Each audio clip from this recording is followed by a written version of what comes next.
Some time ago, the United States Environmental Protection Agency and President Obama's administration announced that they intended to promulgate a sweeping rule that essentially created a national energy policy with a cap-and-trade feature in it, much like had been defeated in a democratically controlled Congress in 2010.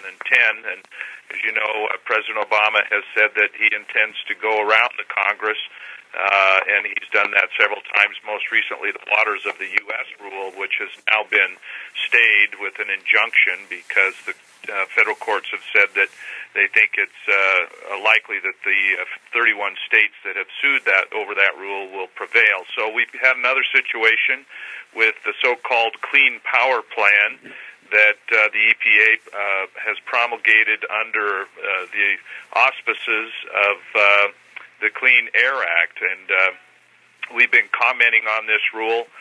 You'll recall that Governor Bullock recently issued a statement saying he was disappointed in the rule and that, in fact, the EPA had kind of moved the goalposts. Well, we think that basically what the EPA has done with this final rule is kicked Montana and the other states out of the game altogether.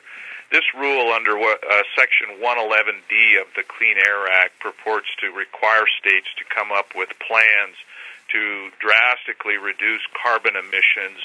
And, of course, as you know, Montana is one of the leading exporters of coal, and we also generate about 50% of our electricity in Montana through coal-fired generation. But notwithstanding the policy issues, which we're not contesting here, basically what we argue, the states, and there are right now 24 states, led by Democrats and Republicans, I might add, who say that the Congress is the only one that has the authority to create law, and that's essentially what the EPA is doing here.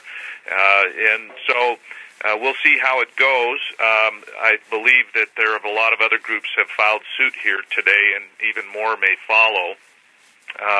This is a 1,560-page rule.